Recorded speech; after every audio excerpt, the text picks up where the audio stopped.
Buenas tardes, soy Francisco Soler, clarinete bajo de la Banda Sinfónica Municipal de Alicante y un día más estamos en el ciclo de audiciones online que la Banda Sinfónica Municipal está realizando con la colaboración de la Concejalía de Cultura del muy ilustre Ayuntamiento de Alicante.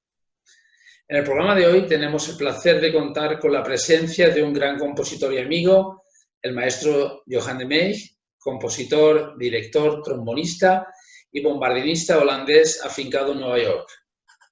Es uno de los mejores compositores para banda que hoy existen en el mundo, con una grandísima producción para esta formación.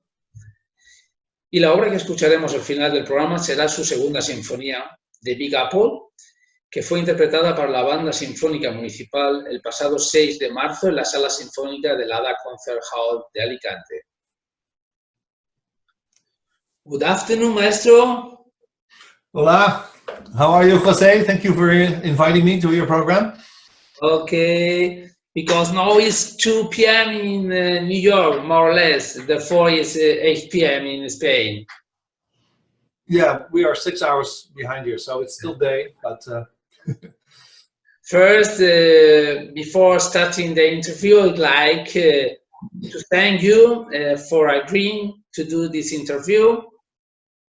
And I want to ask you, how are you and how are you living these strange days of confinement? I'm doing very well. I'm healthy. I've been isolated for more than 7 weeks now. So yes, it is a strange time. You know, I only go out for some groceries and then I wear gloves and a mask, and it's a surrealistic situation, but I'm getting used to it now. We have to live with it and we have to get through this. In the beginning, I was quite depressed by the whole situation. And I actually didn't do anything. I just staying out of the window like now. But right now I feel much better, and I'm working every day now. I have lots of time to compose, and I do my fitness exercises and some reading, you know, and cooking, and that's all we can do right now, because I had a full agenda this spring with concerts all over Europe and to Japan and here in America. But of course they all got cancelled. That means most of them will be moved to next year, 2021. Hopefully, if everything is back in to normal again. But right now nobody knows. But yeah, it's surreal. It's very strange and scary. But yes, it's a very strange situation. In your activity as a composer, has this confinement also been used to increase your creativity, or the opposite? The opposite, yeah. I mean, this whole coronavirus is not inspiring, not for me, and as far as I know, none of my composer friends have said, "Oh yeah, oh this is great, you know, I'm going to write much more beautiful music right now." Or no, like I said, it was, I felt paralyzed the first couple of weeks. I just had no inspiration. I had no, I didn't even want to write anything. I was just, you know, watching the news and doing nothing. We just take a nap. And so no, the answer is absolutely not. It's this crisis has not been inspiring. It's maybe the same as in the Second World War, you know. I don't think a lot of composers were inspired very much, maybe only Shostakovich, to write incredible music because of the war. I don't think it works that way. Although Picasso, you know, Guernica, is inspired by horrible happenings, but right now I must say I just force myself to go to my studio where we are right now and just to work very slowly. I'm getting things done and things are coming to life. So. Yeah. And I want to to ask you about the culture in general and the music in particular. what role do you think the culture is playing these days of the confinement? I think that culture and arts is so important for everybody. And right now, nobody can do anything. All the musicians are home, museums are closed, nothing's happening. I think it's a very serious situation. And especially now, it will have economic consequences. And unfortunately, the first thing that disappears when the economy is not doing well are orchestras or art programs, Yes. It happened in the Netherlands. We used to have 16 professional full-time orchestras, symphony orchestras. Right now we're down to 7 or 8. So over the last 20 years, half of the orchestras have been cut for economic reasons, not for artistic reasons. Same happens here in America. If they need to cut down, the first thing that goes is the arts department or music or visual arts, or ballet. Not the sports, it's always the arts that has to go first. And don't ask me why, but the politicians should be aware how important art is for people, not only for the musicians themselves, but also for the audience, for everybody. We cannot live without art, that's unthinkable.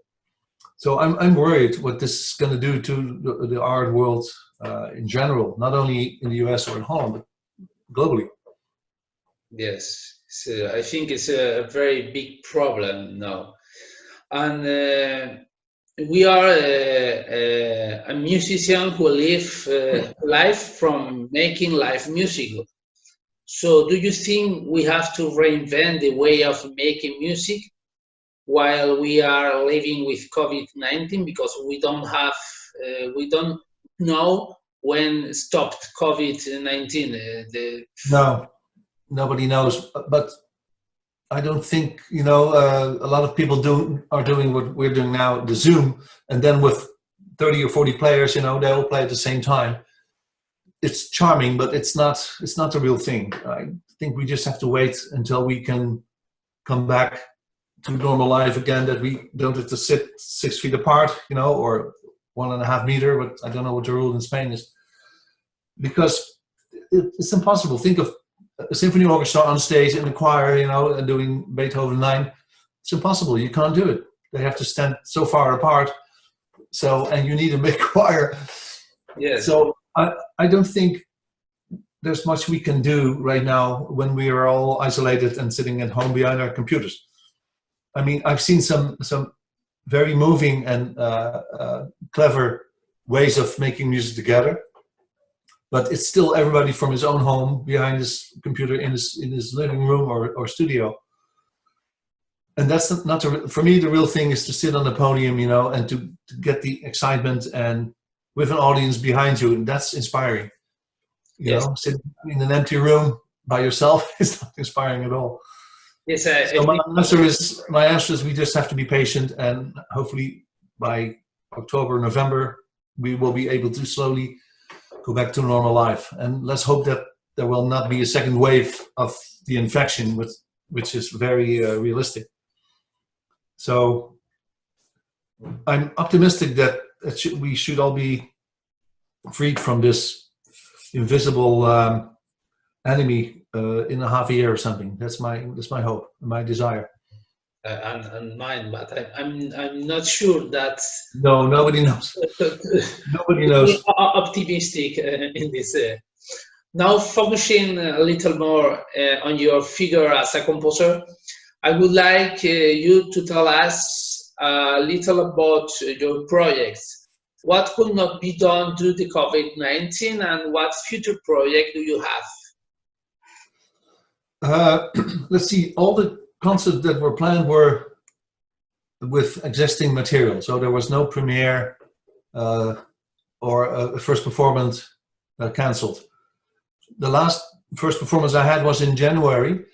I wrote a 26-minute piece for a very famous Dutch ensemble called Carafax. Yes. They are a reed quintet, so not the usual woodwind quintet, you know, with flute, oboe, clarinet, bassoon, horn. They started 35 years ago with a different, slightly different instrumentation, being oboe or English horn combined, clarinets, saxophone, bass clarinet, and bassoon. And they started this new kind of ensemble 35 years ago, as I said. Now there are over 40 reed quintets in the world.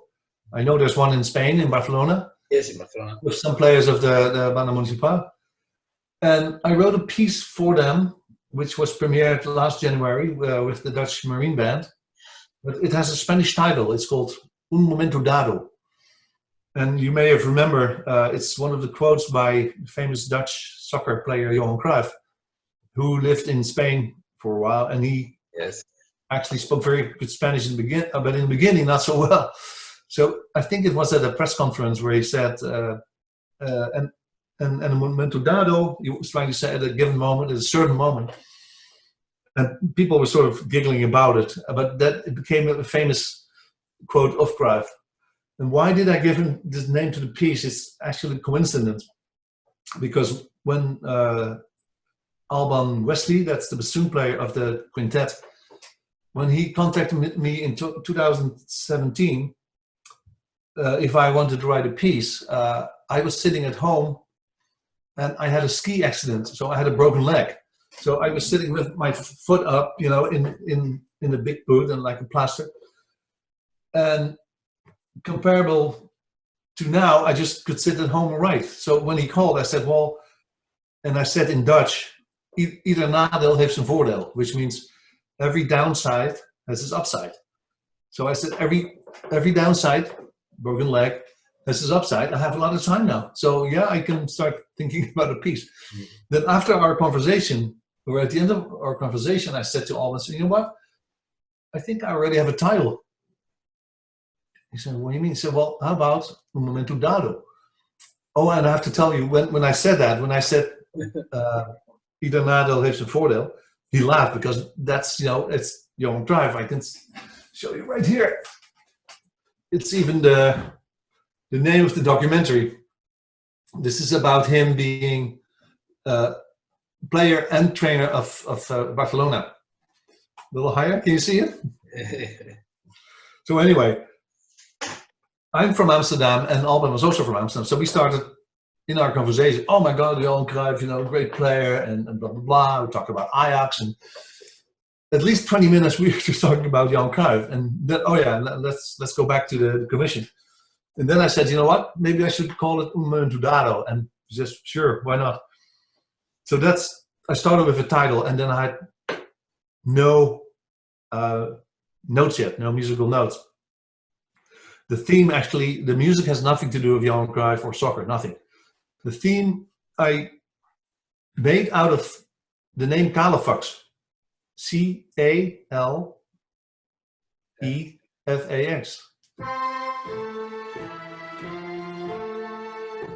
You hear that? Yes. C-A-E-F-A. So that's the main theme, and all the material comes out of that. And you can also use it as, you know, F major 7, and it goes all over the place. But that's the main theme and the leitmotif of Un Momento Dado. And I will send you a link, and you can share that with our audience, to the world premiere. It's a video and it's a fantastic performance. So you can, and now you know where the piece is about. Okay. And funny enough, this theme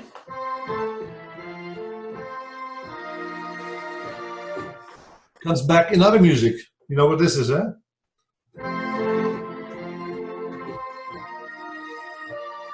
Oh, what a beautiful morning. It's a little high for me, but from Oklahoma, the musical.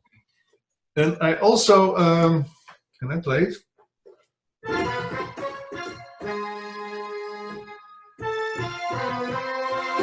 You know, Til Oliespiegel? Yeah. Also appears, so that's sort of a musical joke, you know, because it's the same notes. Almost the same notes. So those two themes I borrowed from Oklahoma and from Research Files, they also appear in the piece, quite obvious. So I hope you can enjoy it. Yes. And right now, you were asking what I'm writing a new piece. It's a commission for an American band federation in upstate New York, which is in the Buffalo area, so close to Canada. And again, it's based on a book. As you know, I did Lord of the Rings, based on the famous book by Tolkien. I did Wind in the Willows, based on the children's book. This time, I used a book by Jerzy Kosinski called The Painted Bird. The Painted Bird.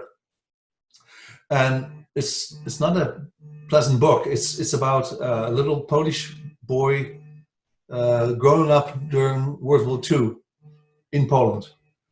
And it's actually, for now, it's a good time to write a dark piece, during the coronavirus. So it's a pretty dark piece. It's not very happy. It doesn't have a very happy end. But that's what I'm doing right now. And after that, I have some more. Oh yeah, I already started a piece which will premiere hopefully in November. It's to celebrate the 75th anniversary of our Dutch marine band, the Marinierskapel. In November, they'll have big concerts, and the piece is titled Rotterdam 1945. As you know, we were liberated in May of 1945 from the German invasion. The Second World War ended. And in August of 1945, the Marine Band was founded. So they are celebrating their 75th anniversary, and they asked me to write a piece for that. So the piece is going to, I call it Rotterdam 1945. It's not going to be very long, only like 6-7 minutes, so like an overture. So that's, when I'm done with Painted Bird, I will finish the other piece, and then it will be October by then. So you have a lot of work. I have plenty to do, yes. I have plenty of work. Yes.